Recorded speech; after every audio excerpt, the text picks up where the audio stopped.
Good morning बच्चों। तो जो लास्ट लेक्चर हमारा था उसी को हम कंटिन्यू कर रहे हैं और कुछ और वर्ड की बात हम करने वाले हैं। चलिए स्टार्ट करते हैं। चलो देखो बेटो, इलेक्ट्रिक पोटेंशियल एनर्जी मैंने बता दिया था, डेफिनेशन मैंने बता दी, ठीक है। इसमें एक वर्ड और जो हमने कल बात की थी, लास्ट डे हमने जो बात की थी वो बात मैंने ये कही थी बच्चों कि भाई अगर आपको potential energy total work done में डिफाइन करना है, ठीक है, ऐसे इलेक्ट्रिक फील्ड मैंने बनाया था, ठीक है, ऐसे इलेक्ट्रिक फील्ड था, ठीक है। अब मैंने ये बोला कि आपको इस पॉइंट से इस पॉइंट तक आना है, ये बी पॉइंट है, ठीक, इलेक्ट्रिक फील्ड है ही। ये भी बोल दिया कि अगर आपको इस पॉइंट तक आना है, बी पॉइंट तक आना है, तो जब इसमें एंटर करोगे, एग्जांपल के लिए 4 मीटर पर सेकंड यहाँ पे स्पीड है आते वक्त टाइम ऑफ पीरियड में, तो पूरे टाइम ऑफ पीरियड में एस से सरफेस मान देता हूँ और P, surface and P, point P. तो अगर आपके पी से एस के बीच में 4 मीटर पर सेकंड है, जो भी स्पीड यहाँ पर हो, एंटर कर दे, अब एटी क्यों ना हो, यहाँ पर वेरिएशन हो तो मैटर नहीं करता। जैसे यहाँ तक 0 से स्टार्ट किया और आते आते यहाँ तक 4 हो गया, बट इसके बाद जब एंटर करेगा तो स्पीड चेंज नहीं होना चाहिए। तो स्पीड चेंज नहीं होनी चाहिए। समझ में आ रहा है या नहीं आ रहा? तो स्पीड चेंज नहीं करोगे तभी total work done potential energy define होगा, नहीं तो काइनेटिक में कुछ पार्ट यूज हो जाता है। अब क्वेश्चन ये है कि ऐसा कर कैसे सकते हैं हम। तो ये थोड़ा बहुत माइक्रोस्कोपिक लेवल पे है, तो हम छोटी छोटी पॉइंट में बताऊंगा, थोड़ा ट्राई कर रहा हूँ। लेक्चर बहुत बड़े हो जाते हैं, इससे प्रॉब्लम हो जाती है, टाइम कम होता है। ओके चलो देखो, मैंने कुछ बहुत सारे पॉइंट मान लिए इस बच्चों, 1 2 3 4 5 है ना। अब इस पॉइंट से डिस्टेंस सबकी अलग अलग होगी, x4, ठीक है ना, 1 2 3 4 5 x4, फिर यहाँ से क्या बच्चों होगी, x3 हो जाएगी, देन बच्चों यहाँ से यहाँ क्या होगी, x2 हो जाएगी, और यहाँ से यहाँ तक क्या हो जाएगी, x1। क्या आपको समझ में आ रहा है क्या बता रहा हूँ मैं? देखो मैंने 5 पॉइंट ले लिए, 1 2 3 4 5। इस पॉइंट से 5 पॉइंट, जो 5th पॉइंट है उसकी डिस्टेंस कितनी होगी, x5, 4 पर x4, 3 पर x3 और 2 पर x2 और 1 हो गया। बच्चों क्यों कर रहा हूँ वो समझना। आपको स्पीड s से b तक कांस्टेंट रखनी है। क्या करनी है बच्चों? कांस्टेंट रखनी है। अगर आपको कांस्टेंट रखनी है तो मैं को बताओ, जो 5th पॉइंट होगा F5 पे वो फोर्स कितना लगेगा? तो आंसर है k। जब चार्ज को लेके आओगे 5 पे, k q naught upon bye x5 का होल स्क्वायर। 4 पे कितना लगेगा? k q नॉट x4 का होल स्क्वायर। ऐसे करके फर्स्ट पे कितना लगेगा? F1 equal to k q naught upon में x1 का स्क्वायर। डिस्टेंस अलग है, हर पॉइंट पे फोर्स अलग है, हर पॉइंट पे फोर्स अलग है। 5th पे क्लोज है, फोर्स ज़्यादा लगेगा। कंसीडर कर लेते हैं ये 5 न्यूटन है, कंसीडर 4 न्यूटन, और ये ऐसे ड्रॉप हो गया, ये 1 न्यूटन है। तो जब आप यहाँ से A पे आ गए, मान कंसीडर करो A1 पे आ गए, उस समय फोर्स आपको लग रहा है 1, कितना? 1 न्यूटन। तो जब आप 1 से 2 तक आओगे तो आपका इलेक्ट्रिक फील्ड का फोर्स कितना हो जाएगा? 1 से हो जाएगा 2 न्यूटन। कितना आ जाएगा? 2 न्यूटन। तो जब आप आओ, इधर से आओगे इलेक्ट्रिक फील्ड के अगेंस्ट में चार्ज को लेके, तो 1 से 2 आते तक 1 पे आप कितना फोर्स लगा के रखोगे? आप फोर्स लगा के रखोगे 1 न्यूटन, क्योंकि इलेक्ट्रिक फील्ड उतना ही लगा रहा है, आप भी उतना ही है, जस्ट उससे थोड़ा सा है अंदर आने के लिए। फिर जैसे 2 तक आ गए तो आपका फोर्स स्लोली इंक्रीज होना चाहिए जो आप अप्लाई कर रहे हो, जिससे क्या हो जाए 1 से 2 तक आने में आप, क्योंकि ये फोर्स लगाएगा 2 न्यूटन, तो आपका जस्ट 2 से थोड़ा हाई 2 के अराउंड होना चाहिए, अप्रॉक्स 2 कंसीडर कर लेते हैं, जस्ट क्योंकि अंदर आना है तो इससे थोड़ा हाई लगाना पड़ेगा, बट इतना भी हाई नहीं कि दोनों फोर्स में डिफरेंस बहुत ज़्यादा हो जाए। तो जब 1 से 2 तक आओगे तो आपका फोर्स 2 न्यूटन हो जाना चाहिए। क्यों? क्योंकि Q इस पर 2 न्यूटन लगाएगा, नहीं तो वो उधर फोर्स कर देगा। अगर आपने 2 से बहुत ज़्यादा लगा दिया 5, तो बहुत स्पीडली आ जाओगे, एक्सलेशन हो जाएगा और काइनेटिक चेंज हो जाएगी। तो ऐसे ही जब 5th तक आओगे ऐसे करते करते, तो 5th पे ये फोर्स लगा रहा है 5 न्यूटन, तो आप 1 से 5th तक आओगे तो अपने फोर्स में वेरिएशन करते रहो, जिससे आपकी फोर्स हो जाए 5 न्यूटन या जस्ट उससे हायर, ज़्यादा हायर नहीं होना चाहिए, ये तो एक्सलेशन जनरेट हो जाएगा और स्पीड चेंज आएगी और काइनेटिक का टर्म जनरेट हो जाएगा। इसलिए ध्यान रखना कि हम 1 से 5 तक आते हैं तो बहुत स्लो अमाउंट में फोर्स इंक्रीज करते हैं। क्या आपको ये समझ में आया? यानी तभी हम ये डेफिनेशन को वेरीफाई कर सकते हैं, नहीं तो ये डेफिनेशन वेरीफाई नहीं होगा। ओके, ये पॉइंट क्लियर है। चलो नेक्स्ट पॉइंट देखते हैं।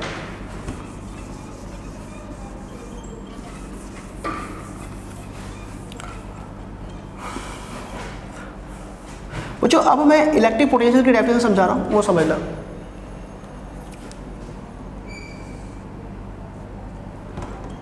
बच्चों ये पॉइंट अगेन V है, ठीक है। ओके समझो, इस पॉइंट से अगेन आपको यहाँ तक लाना है, तो मैं तो अब बार बार इसे नहीं बोलूँगा, मैं यही बोलूँगा क्योंकि यहाँ तक आने में तो इलेक्ट्रिक के अगेंस्ट में करना ही नहीं पड़ेगा। आपको क्या बोल रहा हूँ मैं, ठीक है, पहले आपने बोला कि चार्ज को लेके आना है। चार्ज को लेने का आने का मतलब है कि भाई वो 3 कूलम को भी लेके आ सकता है, 2 कूलम को भी, 1 कूलम, किसी को लेके आ सकता है। बट इस वाले डेफिनेशन में ये बोल रहा है यूनिट पॉजिटिव चार्ज। कितना बोल रहा है? Unit positive charge. समझ में आ रहा है? तो इस पॉइंट से इस पॉइंट तक आने में चार्ज को लाना है, बट कितना? यूनिट चार्ज को लाना है, लाइक 1 कूलम कंसीडर कर लो। तो इस पॉइंट तक लाने में जो वर्क डन होगा, पूरा प्रोसेस वही, स्पीड कौन से स्लोली इंक्रीज करना है, फोर्स स्लोली इंक्रीज करना है, स्पीड नहीं, फोर्स स्लोली इंक्रीज करना है। स्पीड का चेंज कर दोगे तो भाई प्रॉब्लम हो जाएगी, करंट जनरेट हो जाएगा, डेफिनेशन वेरीफाई नहीं होगा। तो इस पॉइंट से इस पॉइंट तक आना है, तो वर्क डन जो आपको करना है वो कितने के लिए? यूनिट पॉजिटिव चार्ज के लिए। बट क्या ध्यान रखना है कि स्पीड चेंज ना हो, स्लोली स्लोली फोर्स इंक्रीज हो। तो यही वर्क डन क्या होगा? वो होगा इलेक्ट्रिक पोटेंशियल होगा। मीन्स ये भी वर्क डन है और ये भी वर्क डन है। इस वर्क डन में टोटल चार्ज आता है और इस वर्क डन में आपका यूनिट चार्ज आता है 1 कूलम। अब ये इंपॉर्टेंट क्यों है?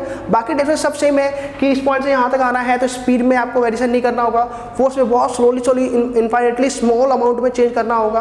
और इसमें एक डेरिवेशन है, वो करके देखेंगे अपन बाद में, चैप्टर का ही है, करना है, आरबीसी बोर्ड का है, ऐसा मत सोचना कि नहीं करूँगा मैं, ठीक है। तो सब कुछ वही है जो इलेक्ट्रिक पोटेंशियल एनर्जी में डेफिनेशन देती है वही। बट प्रॉब्लम यहाँ पर ये है कि ये सभी चार्ज के लिए वैलिड है कि आप 5 कूलम को इस पॉइंट से इस पॉइंट तक लेके आओ, 10 कूलम को लेके आओ, 1 कूलम को लेके आओ। बट ये डिवाइड होता है सिर्फ 1 कूलम के लिए, या मीन्स यूनिट चार्ज के लिए, जो भी आप यूनिट ले रहे हो, ठीक है। तो इस पॉइंट से इस पॉइंट तक यूनिट। अब ये इंपॉर्टेंट क्यों है? सोचो, आप सपोज करो कि इस पॉइंट तक यूनिट चार्ज को लाने में आपको 10 जूल यूज करना पड़ा है। कितना? 10 जूल। तो अब अगर आप 10 कूलम को लेके आना चाहते हो तो 1 कूलम के लिए 10 जूल है, और 10 कूलम को इस पॉइंट से इस पॉइंट तक लेके आना चाहते हो तो 10 × 10 कर दो, तो आ जाएगा कितना? डायरेक्ट आंसर आएगा 100 जूल। मीन्स अगर आप 1 कूलम को इस पॉइंट तक लेके आते हो तो आपको वर्क डन है 10 जूल। बट अगर आप 10 कूलम को लेके आते हो तो 100 जूल, और 20 कूलम को लेके आते हो तो 1 में 10 है तो 20 में 200 जूल एनर्जी वर्क डन करना पड़ेगा। समझ में आया नहीं आया? अब डेरिवेशन में भी मैं ये प्रूव करूंगा। तो फिलहाल क्या है कि अगर आप यूनिट चार्ज के लिए कैलकुलेट करते हो कि भाई इस पॉइंट से इस पॉइंट तक यूनिट के लिए कितना वर्क डन करना पड़ेगा, तो वो होता है electric potential. Electric unit no doubt volt हो जाएगी, बट है वर्क डन ही। तो इस पॉइंट से इस पॉइंट तक यूनिट चार्ज को लेकर आने में जो वर्क डन होना करना पड़ता है, सब कुछ वही, विदाउट चेंजिंग काइनेटिक एनर्जी, सब केस वही है जो फर्स्ट का था और इलेक्ट्रिक पोटेंशियल एनर्जी का था। तो वो हमारा यूनिट के लिए जो वर्क डन होगा वो निकाल लो, वो इलेक्ट्रिक पोटेंशियल हो जाएगा। बट 10 जूल करना पड़ा तो बोल दो कि भाई इस पॉइंट पे पोटेंशियल 10 वोल्ट हो गया, कंफर्म। बताऊंगा कैसे, क्या ये समझ में आया? तो अगर यूनिट चार्ज को लेके आते हो तो आपने इलेक्ट्रिक पोटेंशियल बोल दिया, आपने बोला कि भाई यूनिट चार्ज को लाने में मेरे को 10 जूल वर्क डन करना है, तो बताओ इसी पॉइंट पे 5 जूल लेके आऊँगा तो कितना? 5 × 10 = 50 जूल। 10 कूलम को लेके आऊँगा तो 100 जूल। तो आप एक चीज़ नोटिस करो कि इलेक्ट्रिक पोटेंशियल पॉइंट का फिक्स होता है, वो तो सिर्फ 1 कूलम के लिए है ना। तो यहाँ से इस पॉइंट तक लाओगे 1 कूलम को, तो आपका वर्क डन कंसीडर कर लिया था हमने कि 10 जूल है, तो इसका वोल्टेज 10 वोल्ट हो गया है पॉइंट का। अब बोलो इसका जूल को वोल्ट में कैसे करोगे? यूनिट कन्वर्जन है, बता दूंगा मैं। तो आपने क्या किया? 1 कूलम को लेके आए बी तक, तो आपको वर्क डन करना पड़ा 10 जूल। तो आपने बोला इस पॉइंट का पोटेंशियल है 10 वोल्ट, हो गया। बट अब मुझे बताओ कि अगर मैं पूछता हूँ कि इस पॉइंट से इस पॉइंट में मुझे 5 कूलम को लेके आना है तो मुझे वर्क डन कितना करना पड़ेगा? तो आंसर है 50 जूल। तो ये पोटेंशियल एनर्जी है, इलेक्ट्रिक पोटेंशियल एनर्जी है। आपसे पूछे कि 5 कूलम को लेके आने में चार्ज का पोटेंशियल एनर्जी कितना हो जाएगा? तो 50 जूल। 10 कूलम को लाने में 100 जूल, 20 कूलम को लाने में 200 जूल। तो नोटिस ये करना है कि एक ही पॉइंट पे पोटेंशियल एनर्जी की वैल्यू तो चेंज होती नहीं, चेंज हो रही है, वो तो डिपेंड किस पे कर रहा है? टच चार्ज पे कर रहा है। बट इलेक्ट्रिक पोटेंशियल तो यूनिट चार्ज के लिए है, तो वो तो चेंज नहीं करेगा, मतलब इसका पोटेंशियल फिक्स हो चुका। अब ए का निकालना है, आपने बोला कि भाई इसका ना 20 जूल है, वर्क डन करना पड़ता है इस पॉइंट से इस पॉइंट, तो 1 कूलम को लाने में 20 जूल है। तो आप फिर वही पूछा कि 5 जूल को लाने में कितना होगा? तो 5 को 20 × 5 100 जूल, और 10 को लाने में 20 × 10 200 जूल। तो हर पॉइंट का ना, एक ही पॉइंट का इलेक्ट्रिक पोटेंशियल एनर्जी चेंज हो सकता है, बट पोटेंशियल एनर्जी पोटेंशियल नहीं चेंज होता। इलेक्ट्रिक पोटेंशियल एनर्जी चेंज हो सकता है, बट इलेक्ट्रिक पोटेंशियल चेंज नहीं होता है। वो हर पॉइंट का फिक्स होता है। तो अब मुझे बताओ बेटर क्या है कैलकुलेट करना, इलेक्ट्रिक पोटेंशियल या इलेक्ट्रिक पोटेंशियल एनर्जी? आंसर है इलेक्ट्रिक पोटेंशियल। वाई? अगर आप एक पॉइंट का इलेक्ट्रिक पोटेंशियल कैलकुलेट कर लेते हो तो आपको जितने कूलाम को लाना है उससे से मल्टीप्लाई तो करना है, तो वो पोटेंशियल एनर्जी ऑलरेडी कैलकुलेट होती रहेगी। इसलिए हमें हर पॉइंट पर सिर्फ कैलकुलेट करना है इलेक्ट्रिक पोटेंशियल कैलकुलेट करना है, इलेक्ट्रिक पोटेंशियल एनर्जी कैलकुलेट नहीं करनी होगी, या कर भी सकते हो, कोई मैटर नहीं करता। आ गया दोनों डेफिनेशन में, वेरी गुड। चलो देखते हैं नेक्स्ट वर्ड।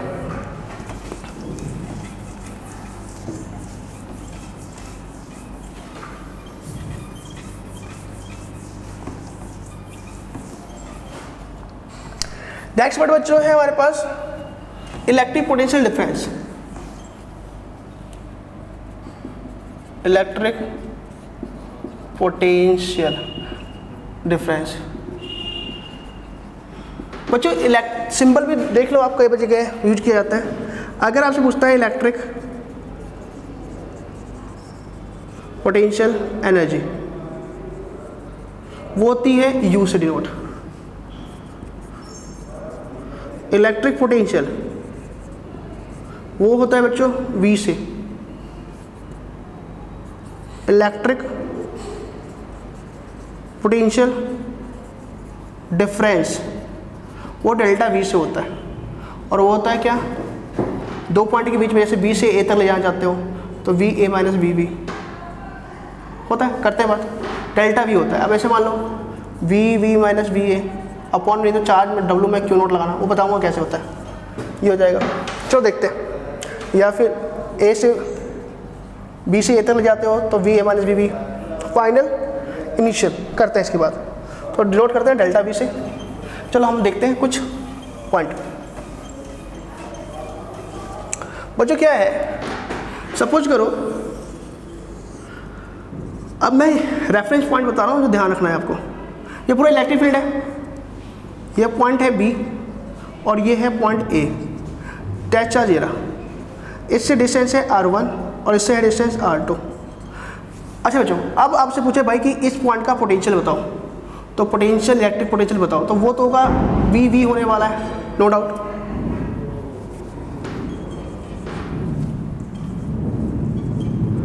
ये होगा वी वी होने वाला है, ठीक है। अब इसका क्या मीन्स है, तो इसका ये मीन्स है कि भाई आपको आपसे पूछते हैं कि बी पे ना पोटेंशियल इलेक्ट्रिक पोटेंशियल डिफाइन करो पॉइंट का। इसका मीन्स है जब भी ऐसा पूछे तो आपको ध्यान रखना है, एक स्ट्रेट लाइन, एक स्टैंडर्ड लाइन याद रखनी है, ऑलवेज काफ़ी इंपॉर्टेंट है कि इन्फानाइट से मीन्स आउटसाइड से बी तक आने में यूनिट पॉजिटिव चार्ज को लेके आने में मुझे कितना वर्क डन करना पड़ेगा। तो यूनिट पॉजिटिव चार्ज को लेके आने में वर्क डन, तो इसको लिखते हैं डब्लू अपॉन में क्यू नॉट बट बी तक, ऐसे लिख देते हैं v naught v v equal to डब्लू वी अपॉन में क्यू नॉट। ये क्या है, ये है electric potential, electric potential at b, ये है इलेक्ट्रिक पोटेंशियल एट बी। कि आपको इन्फानाइट से बी पर पूछे इलेक्ट्रिक पोटेंशियल क्या है, तो आपको मीन्स क्या ध्यान रखना है कि इन्फानाइट से किस पॉइंट तक बी तक लाने में मुझे वर्क डन कितना करना पड़ेगा। समझ में आया या नहीं आया? फिलहाल अभी देखो मैं और इसमें वेरी चेंज करने वाला हूँ, आपको समझ में आएगा। ये है electric potential at b, but यहाँ पर भी थोड़ा वेरिएशन होता है, मैं बताऊँगा क्या होगा वो, ठीक है। बट वो डायरेक्शन करने के बाद अगर आपसे पूछता है कि ए पर इलेक्ट्रिक पोटेंशियल बताओ, तो ए पर का अगर पूछे ए पर इलेक्ट्रिक पोटेंशियल बताओ, इसका मीन्स है वही आउटसाइड से यहाँ तक लाने में कितना वर्क डन करना पड़ेगा। तो आप लिखोगे v a equal to W a upon में क्यू नॉट, ठीक है। और ये है इलेक्ट्रिक पोटेंशियल एट ए, हो गया। अच्छा मुझे ये बताओ, ठीक है ना, इसका भी एजप्शन है, ये भी राइट तभी होगा, एक कंडीशन है, ध्यान रखना वो क्या है मैं बताऊंगा आपको, ठीक है। अब इसने क्या पूछा आपको कि भाई इन दोनों के बीच में पोटेंशियल डिफरेंस क्या है, बट उससे पहले मैं पूछता हूँ कि ए का पोटेंशियल ज़्यादा होगा या बी का पोटेंशियल ज़्यादा होगा, क्या बोलोगे आप आंसर? पॉजिटिव चार्ज है यहाँ पर, ठीक है, नेगेटिव होता तो कुछ और हो जाता, समझाऊंगा मैं। बी का पोटेंशियल ज़्यादा है या ए का पोटेंशियल ज़्यादा है, बताओ आप। आंसर है पोटेंशियल जब भी देखना हो तो आपको देखना होगा कि वर्क डन यूनिट चार्ज को लाने में किस में ज़्यादा करना पड़ेगा। तो नो डाउट है कि यहाँ पर Q का A पर इलेक्ट्रिक फोर्स बहुत ज़्यादा है, तो जब आउटसाइड से आओगे तो यहाँ पर आपको इस फोर्स के अगेंस्ट में वर्क ज़्यादा करना पड़ेगा। मीन्स इस पॉइंट से इस पॉइंट तक आने में वर्क डन ज़्यादा करना पड़ेगा। वर्क डन ज़्यादा करना पड़ेगा तो आपको पोटेंशियल बहुत ज़्यादा हो जाएगा। तो इलेक्ट्रिक पोटेंशियल ए का ज़्यादा है कंपेयर टू बी। आप पूछता है बी और ए के बीच डिफरेंस, तो समझ में आ गया इलेक्ट्रिक पोटेंशियल का क्या मीन्स है। इलेक्ट्रिक पोटेंशियल का मीन्स है इन्फाइनाइट से किसी भी पॉइंट पर कितना वर्क डन करना पड़ता है यूनिट चार्ज को कैरी करने में। तो यूनिट चार्ज को कैरी करने में किसी पॉइंट तक लाने में जितना वर्क डन करना पड़ता है वही हमारा इलेक्ट्रिक पोटेंशियल हो जाता है। पूछे किस पे हायर होगा, तो देखना होगा किस पर पोटेंशियल वर्क डन ज़्यादा करना पड़ता है यूनिट चार्ज को लेकर आने में। तो नो डाउट ए पर लाने में, यहाँ से यहाँ तक आने में वर्क डन ज़्यादा होगा कंपेयर टू बी। तो ए का पोटेंशियल हायर है कंपेयर टू बी। तो ये तो क्लियर हो गया, v a higher than v b. ये पॉजिटिव के लिए भी है कि पॉजिटिव में जितना इनसाइड आओगे पोटेंशियल उस पॉइंट पर उतना हायर होगा, और नेगेटिव का जस्ट का उल्टा होता है कि बी पर नेगेटिव, अगर ये नेगेटिव सोचा होता तो यहाँ पर पोटेंशियल ज़्यादा होता, यहाँ पर कम। ये मैं किसी क्वेश्चन में समझाऊंगा आपको फिलहाल, ठीक है। अब आपसे पूछा चेंज इन पोटेंशियल बताओ, चेंज इन इलेक्ट्रिक पोटेंशियल। तो इसका मीन्स है change in electric potential between 2 point a and b के बीच पूछ रहा है। इसका क्या मीन्स है? इसका बच्चों ये मीन्स ये है कि बी के कंपेयर में ए पर कितना ज़्यादा वर्क डन करना पड़ता है। क्या पूछता है? Difference of electric potential between a and b, b और ए में कितना पोटेंशियल डिफरेंस है, मीन्स कितना वर्क डन का डिफरेंस है। सीधी सी बात है, इस पॉइंट से ए तक आने में ज़्यादा वर्क डन है इसी कंपेयर में। तो आप सोचो यूनिट चार्ज को ही लाओगे तो ए पे लाना है बी पे, तो ए तक अगर आप आ रहे हो, ए पर भी आना है तो पहले आपको बी तक आना ही पड़ेगा, फिर ए पे आना है। तो इतना वर्क डन तो दोनों के लिए कॉमन ही है, तो सिर्फ डिफरेंस इतने का है। तो आंसर है सब पे कर दो, V A minus V A upon में q naught minus V B upon में q naught equal to W A minus W B upon में क्यू नॉट, और ये जो डब्लू ए भी हो जाएगा। कई इसे डब्लू ए भी लिख देते हैं, कई इसको ऐसे लिखते हैं डब्लू बी ए अपॉन में क्यू नॉट, इनिशियल पॉइंट और ये फाइनल, ऐसे लिख देते हैं कई सारे। आप जो भी आपको डिपेंड जो बेटर लगे वो लिख दो, डब्लू बी ए। हम इसको बोल रहे हैं फाइनल, इसको हम रीड यहाँ से करते हैं, कई रीड इधर करते हैं, तो ये भी मैटर हो जाता है। ये है आपका इलेक्ट्रिक पोटेंशियल डिफरेंस। तो इलेक्ट्रिक पोटेंशियल डिफरेंस क्या होता है? कुछ नहीं है, जस्ट पोटेंशियल का डिफरेंस है कि एक पॉइंट के कंपेयर में दूसरे पॉइंट तक लाने में वर्क डन कितना एक्स्ट्रा करना पड़ेगा। जैसे एग्जांपल के लिए इसका पोटेंशियल 10 वोल्ट है और इसका 15 वोल्ट है। मीन्स इस पॉइंट से देखो सीधा वोल्ट को जूल में कन्वर्ट कर लिया करो जब वर्क डन की बात करें। तो यूनिट पॉजिटिव चार्ज को बी तक लाने में कितना वर्क डन है? Answer 10 joule. Voltage V 10 volt है, ये यूनिट है, बताऊंगा क्योंकि देखो एग्जाम्पल के लिए वी का जो लिखते हो वो क्या है? डब्ल्यू अपॉन में क्यू नॉट, ठीक है बच्चों। और डब्ल्यू होता है जूल वर्क डन, और ये कुलाम, इसको बोलते हैं वोल्ट। क्या बच्चों बोलते हैं? वोल्ट। तो बस यही ध्यान रखना, 10 वोल्ट है, वर्क डन कितना है? सब सपोज करो ये 10 जूल होता और ये चार्ज 1 कुलाम है, तो कितना आएगा? जूल अपन कुलाम वोल्ट हो गया, 10 वोल्ट हो गया। बस वही बोल रहा हूँ कि अगर बी पे पोटेंशियल 10 वोल्ट है, इसका मीन्स है यूनिट चार्ज को बी तक लाने में कितना वर्क डन करना पड़ता है। तो आंसर 10 जूल, और यहाँ तक आने में 50 जूल। तो पोटेंशियल डिफरेंस कितना है? तो 50 minus 10 equal to 5, potential difference 5 volt का, बट वर्क डन का कितना डिफरेंस होता? 5 जूल का। ये हो गया आंसर। ये था आपका 3 डेफिनेशन इलेक्ट्रिक पोटेंशियल एनर्जी, ठीक है। ये हमारा पॉइंट था। कंफर्म? आई होप आपको समझ में आया होगा। चलो मैं एक और इंपॉर्टेंट समझा दूँ, पॉइंट समझा दूँ, देन उससे आगे डेरिवेशन करना स्टार्ट कर दूँ।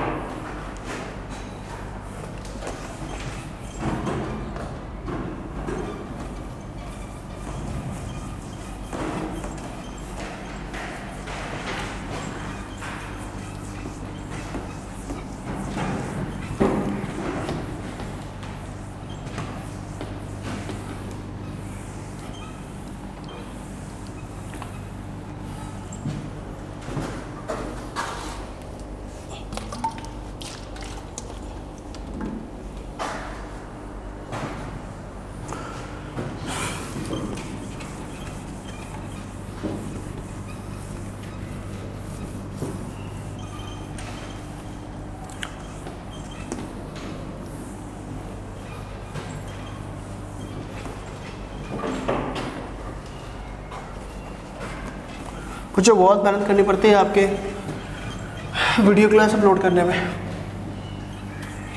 बट कई स्टूडेंट को तो लगता होगा कि बस ऐसे मज़े में पढ़ा रहे हैं। चलो देखते हैं, एक बार मैं देख लूँ आपका वीडियो रिकॉर्डिंग हो रही है।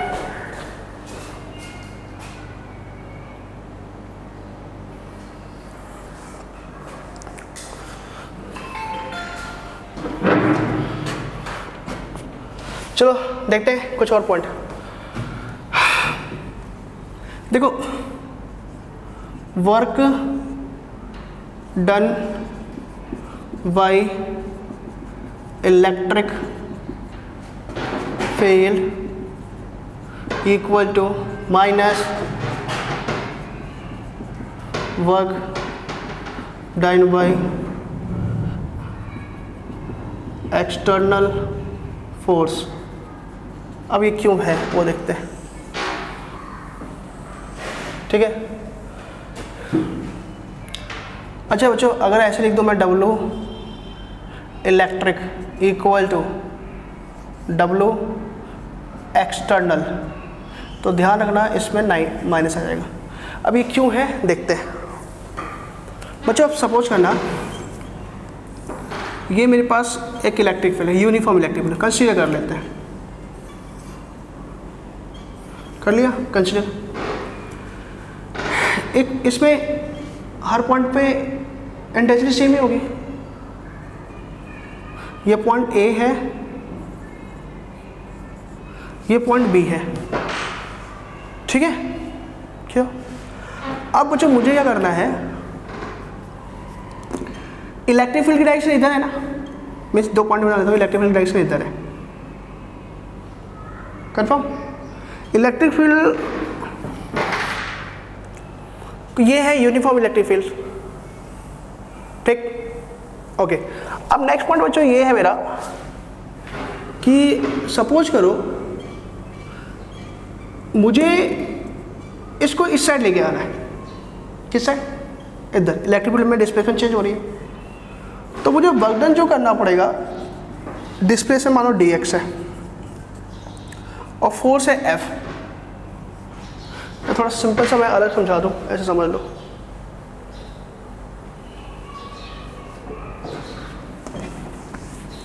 कंफ्यूज ना हो जाए इसलिए सोचना पड़ता है कि कौन सा इजी रहेगा आपके लिए।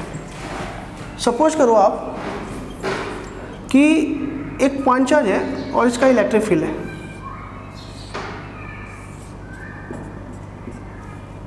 मुझे ए पॉइंट से या बी पॉइंट से ए पॉइंट तक आना है, ठीक है। और ए पॉइंट तक मैंने कंसीडर लिया डिस्टेंस जो है वो x है। क्या कर रहे हैं? डिस्टेंस x है। नो डाउट बच्चों यहाँ पे बी पे फोर्स ए पे फोर्स डिफरेंट होगा, बट मैं क्या कर रहा हूँ, इन 2 पॉइंटों को ऐसे ले रहा हूँ।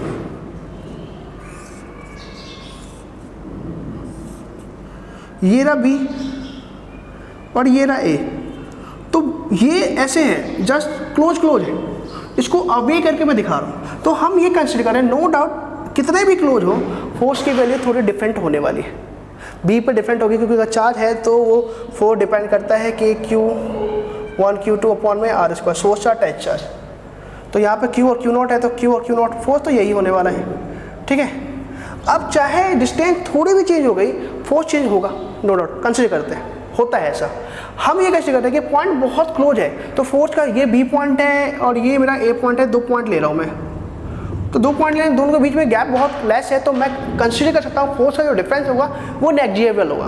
और नेग्लिजिबल है तो हम जस्ट इक्वल कंसीडर कर लेते हैं फिलहाल के लिए, स्टडी करने के लिए। ऐसा होता नहीं है, कंसीडर कर लेते हैं, और हमारे डेरिवेशन में ऐसा ही कंसीडर करना होगा, तभी जाके समझ में आएगा। क्योंकि हम लोग जो स्टडी करते हैं वो अप्रोक्स स्टडी करते हैं, एग्जैक्ट स्टडी नहीं करते। हमारे जो सिलेबस में है, हाई क्लास में आपको एग्जैक्ट आता है, वो भी बहुत हाई क्लास MSc या फिर MTech और PhD के लेवल पर आता है। चलो बात करते हैं, बी और ए है, ठीक है। तो मैंने पहले बोल दिया कि पॉइंट बहुत क्लोज है, मैं अवे करके दिखा रहा हूँ ताकि बेटर दिखे। तो आप जब, नो डाउट ये जो इलेक्ट्रिक फील्ड है ये क्या करेगा, इस पर सर्कल भी ले लो आप, कोई दिक्कत नहीं है। तो ये इस पर फोर्स लगा रहा होगा बी पर। तो जब आप अंदर आओगे, ठीक है, तो इलेक्ट्रिक फील्ड इधर है, आपको इधर आना है, तो आप वर्क डन करोगे। वर्क डन होगा क्या? वर्क डन होता है, work done equal to F.x force into displacement, है ना, या dx अपन ले लेते हैं कई बार। मैं लिखता हूँ F cos थीटा, लोग ऐसे दिखा देंगे आपको F.dx, तो मैटर नहीं है, कुछ स्मॉल डिस्प्लेसमेंट ए और बी के बीच में स्मॉल डिस्प्लेसमेंट है, तो वो dx दिखा देंगे, कोई दिक्कत नहीं है। अब इसको dx ले लो, तो कंफ्यूज हो। तो मेरे पास F.dx स्मॉल F.dx है, तो F D x cos theta, dot हटाएंगे कॉस थीटा लगाएंगे, कोई दिक्कत नहीं है। थीटा क्या है? फॉर द एक्सटर्नल फोर्स, अगर वर्क डन कर रहे हैं एक्सटर्नल फोर्स की हेल्प से, तो आप देखो आप इलेक्ट्रिक फील्ड इधर है तो आपको इधर आने के लिए आपको फोर्स इधर लगाना पड़ेगा, एक्सटर्नल फोर्स, सही है। तो वर्क डन जो होगा बाय द एक्सटर्नल फोर्स वो होगा एफ, तो इधर ही है। अच्छा आपको मूव भी ए पर आना है तो डिस्प्लेसमेंट भी इधर ही है, तो डिस्प्लेसमेंट जो भी है इधर ही है। थीटा क्या बनेगा? तो आंसर होगा 0 बनेगा, क्योंकि फोर्स भी इधर ही है, डिस्प्लेसमेंट भी इधर है, और थीटा होता है angle between force and displacement, तो ऐसा ही है। ये हो गया हमारे पास पॉइंट, श्योर। चलो cos 0 होता है 1, तो डब्ल्यू ई एक्स जो हो जाएगा वो हो जाएगा एफ डी एक्स, पॉजिटिव, मतलब वर्क डन पॉजिटिव है, श्योर। अब मैं वर्क डन करता हूँ, इधर कर लेता हूँ। वर्क डन वही है, work done equal to f dot d x, ठीक है, और f D x cos theta.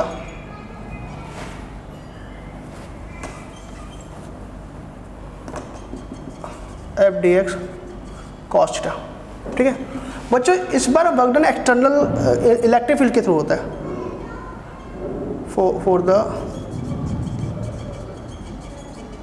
Electric force. तो डब्ल्यू इलेक्ट्रिक अगर निकालोगे, एफ लिखोगे, डी एक्स लिखो, कॉस लिखो, थीटा 180 लगाओगे आप, क्यों?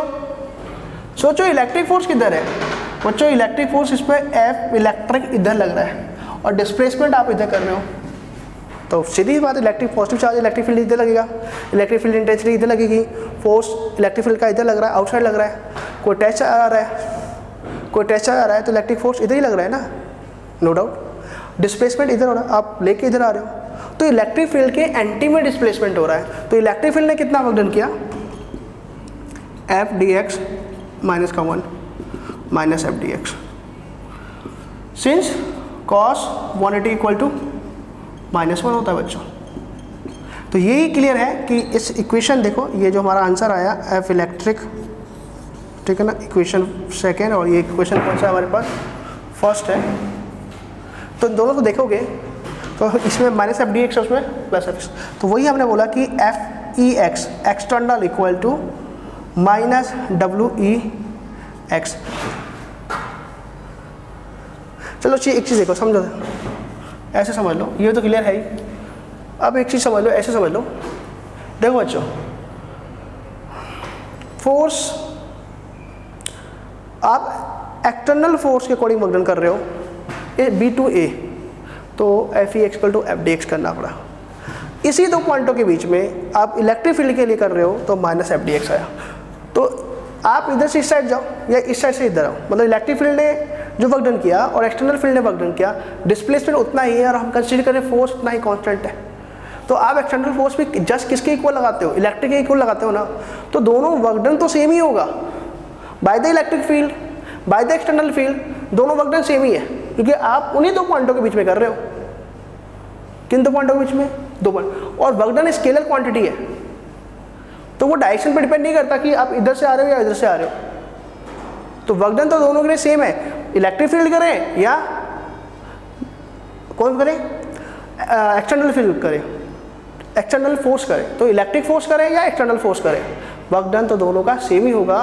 बट अब जब आप कंपेयर करोगे दोनों को तो दोनों को पाओगे, अगर डब्ल्यू ई एक्स, अगर W E equal to W E X है, इसका क्लियर है कि ये माइनस एफ डी एक्स के इक्वल होना चाहिए, तो उस केस में ये जो फोर्स है ये एक्सटर्नल फोर्स है, एक्सटर्नल, और ये जो फोर्स है वो इलेक्ट्रिक है, ठीक है। तो इस केस में डायरेक्ट समझ में आ गया है हमें कि f external equal to minus f electric. तो ध्यान रखना एक्सटर्नल फोर्स और इलेक्ट्रिक फील्ड में क्या रिलेशन होता है, और ये बहुत काम आने वाला है, ठीक है। एक चीज़ और मैं बताऊंगा, देखता हूँ कितना वीडियो लेक्चर कितना टाइम का हो गया। चलो 2 मिनट में बात कर सकता हूँ, ध्यान समझना।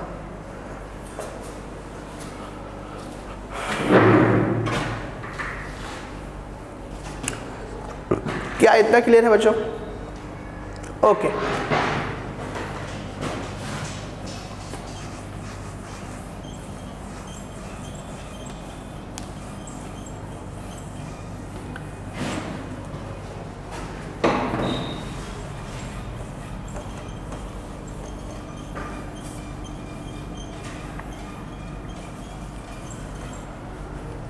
बच्चों क्या ध्यान रखना है आपको? ध्यान आपको ये रखना है, देखो ध्यान समझना, बहुत इंपॉर्टेंट चीज़ है। एक वर्ड बताने वाला हूँ, electric potential energy. Electric potential energy, और इसका डिफरेंस भी लिख सकते हो आप। इलेक्ट्रिक पोटेंशियल एनर्जी जो होता है वो होता है वर्क डन, जो चार्ज को हम लेके आते हैं, ठीक है ना, without changing kinetic energy. Work done ही है। तो दो वर्क डन आए हैं। एक वर्क डन आया है एक्सटर्नल फील्ड का, एक्सटर्नल फोर्स का, और एक वर्क डन आया बेटा इलेक्ट्रिक का। क्या ये समझ में आया या नहीं आया? शायद सुनना, बहुत कॉम्प्लिकेटेड टर्म बता रहा हूँ मैं, बट है बहुत शॉर्ट और बहुत चीज़ों में गड़बड़ करता है। पोटेंशियल में सबसे ज़्यादा गड़बड़ यही स्टेटमेंट करता है। पोटेंशियल एनर्जी निकाल रहे हो आप, क्या निकाल रहे हो? आप एक चीज़ सोचो, इलेक्ट्रिक फील्ड लग कहाँ से रहा है? इधर की तरफ। उसका इनिशियल पॉइंट है ए और फाइनल पॉइंट है बी इलेक्ट्रिक फील्ड के लिए। बट एक्सटर्नल फोर्स के लिए, इलेक्ट्रिक फील्ड फोर्स के लिए, एक्सटर्नल फोर्स के लिए स्टार्टिंग पॉइंट बी है और एंडिंग पॉइंट ए है। तो अगर आप वर्क डन कर रहे हो, क्या कर रहे हो? Work done. समझ में आ रहा है या नहीं आ रहा? वर्क डन पोटेंशियल एनर्जी, अब सीधे लिख सकते हो, work done equal to electric potential energy. But याद रखना, विदाउट चेंजिंग काइनेटिक एनर्जी की बात कर रहे हैं हम। तो जब आप एक्सटर्नल फोर्स से आ रहे हो, तो एक्सटर्नल फोर्स किधर से किधर आ रहा है? B2A आ रहा है, आ रहा है ना। तो B2A आ रहा है, तो फाइनल पॉइंट A है और एंडिंग पॉइंट कौन है? सॉरी, फाइनल पॉइंट B है और एंडिंग पॉइंट कौन सी है? क्या कर रहा हूं मैं? फाइनल पॉइंट ए है और एंडिंग पॉइंट बी है। क्या? गलत। स्टार्टिंग पॉइंट कौन है? बी, और एंडिंग पॉइंट कौन है? ए। तो जब आप V2 इलेक्ट्रिक, हम किसकी बात कर रहे हैं? एक्सटर्नल फोर्स की बात कर रहे हैं। तो एक्सटर्नल फोर्स से जब हम B2A आएंगे तो हमारा फोर्स इधर लग रहा है ना, तो स्टार्टिंग पॉइंट बी और एंडिंग पॉइंट ए। कंफ्यूज नहीं होना है। क्या कर रहे हैं? किधर से आ रहे हैं? B2A आ रहे हैं by the help of external force. तो जब बी से ए की तरफ आ रहे हो, आपको ए पे आना था, ठीक है। तो आपने बोला कि मेरा स्टार्टिंग पॉइंट ये है, एंडिंग पॉइंट ये है, तो वर्क डन जो करना पड़ेगा वो B2A करना पड़ेगा, ठीक है, हाँ या ना? ठीक है। वर्क डन होता है पोटेंशियल एनर्जी। तो इसका जो पोटेंशियल एनर्जी होगा U2 UA होगा और इसका होगा UA होगा। अच्छा मुझे ये बताओ, वर्क डन होता है पोटेंशियल एनर्जी ना, और पोटेंशियल एनर्जी को U से लिखते हैं। तो इस पे जो अगर सपोज करो मुझे इस पॉइंट से, आप इन दो पॉइंटों की बात कर रहे हैं, नो डाउट इन दोनों के बीच में डिफरेंस पूछ रहे हैं, नो डाउट। बट पहले मुझे इसका तो निकालना होगा ना, इन पॉइंट से यहाँ तक आने में कितना वर्क डन करना पड़ा? आंसर है WV। तो इस पॉइंट का वो पोटेंशियल एनर्जी हो गया, वो चार्ज के लिए ये हो गया। अब मुझे यहाँ से यहाँ तक आना भी पड़ा है, तो उसके लिए वर्क डन कितना करना पड़ा है? WA है, और इसके लिए पोटेंशियल एनर्जी कितनी हो जाएगी? UA हो जाएगी। तो लिख दिया। अब आप इन दोनों के बीच में पोटेंशियल एनर्जी का डिफरेंस पूछ रहे हो ना, तो आप क्या लिखोगे भाई? डिफरेंस पूछ रहे हो, तो यहाँ पर इसके कंपेयर में कितना ज़्यादा वर्क डन करना पड़ा है? तो आंसर है UA माइनस UV। या फिर आप पोटेंशियल के फॉर्म में बात करते हैं तो VA माइनस VV, दोनों राइट है। वो किसके लिए? इलेक्ट्रिक पोटेंशियल के लिए, किसी बीच में B और A के बीच में, और ये किसके लिए? इलेक्ट्रिक पोटेंशियल एनर्जी के लिए, बट किसके पॉइंट ऑफ व्यू से? तो आंसर है, ये पॉइंट ऑफ व्यू है एक्सटर्नल फोर्स का। एक्सटर्नल फोर्स से वर्क डन की बात कर रहे हैं। अब मुझे बताओ, वर्क डन ज़्यादा किसका है? ए का, ए पर आने के लिए कंपेयर टू V, तो ये चीज़ हमेशा पॉजिटिव ही आएगी। तो अगर आप एक्सटर्नल कर रहे हो तो ये वर्क डन जो है वो पॉजिटिव आने वाला है। पहला क्वेश्चन में आ गया। तो change in electric potential energy will be positive. ठीक है ना। Change in electric potential energy will be positive if work done by the external force. External force, अब एक्सटर्नल फोर्स से वर्क डन कर रहे हो तो चेंज इन पोटेंशियल एनर्जी हमेशा पॉजिटिव आएगी। ये समझ में आया या नहीं आया? कंफर्म हो गया। अगर इसके एक्सटर्नल फोर्स से पॉजिटिव आ गई है तो इलेक्ट्रिक फोर्स से कितनी आएगी? वो नेगेटिव आएगी। तो चेंज इन, ये दूसरा पॉइंट ध्यान रखना, change in electric potential energy will be negative if work done by the electric force.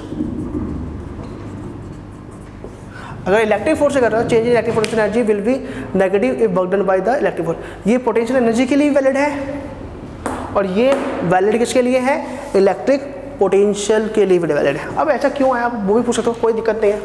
सोचो बच्चों, इलेक्ट्रिक फोर्स किधर से लग रहा है? जब चार्ज इधर से आ रहा है तो ए से स्टार्ट हो रहा है और बी से क्या हो रहा है? बी पे एंड हो रहा है ना। तो स्टार्टिंग पॉइंट ये हो गया, फाइनल पॉइंट कौन सा हो गया? ये।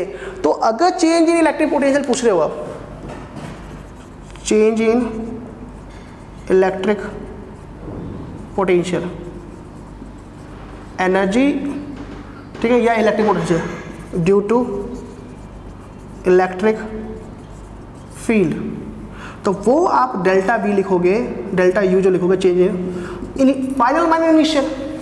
तो इलेक्ट्रिक फोर्स तो इधर से लग रहा है, वैसे आ इधर से हो, इलेक्ट्रिक फोर्स इधर से लग रहा है, तो स्टार्टिंग पॉइंट उसका ए और फाइनल पॉइंट बी। तो आप लिखोगे यू वी माइनस यू ए।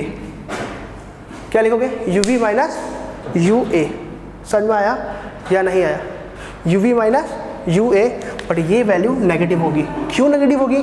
तो आंसर है कि बी का पोटेंशियल कम है ए के कंपेयर में, क्योंकि जो चार्ज के पास क्लोज होगा उस पर पोटेंशियल ज़्यादा होता है। अब इस पॉइंट पे इलेक्ट्रिक और एक्सटर्नल का पॉइंट ऑफ व्यू मत लगाना, सीधे याद रखना है कि जो पॉइंट ए के क्लोज होता है वो हाई पोटेंशियल और जो अवे होता है उसे लोअर पोटेंशियल। तो जो सोर्स चार्ज के क्लोज होगा हाई पोटेंशियल, जो अवे होगा वो लोअर पोटेंशियल। ये था पॉइंट हमारा।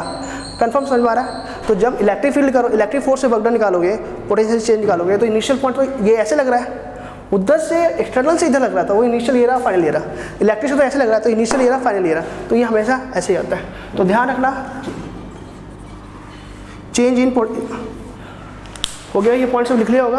अब यहाँ पर मैं फॉर्मूला लिख देता हूँ, 2 पॉइंट तो ये है ही, तीसरा पॉइंट भी लिख देता हूँ, ध्यान रखना।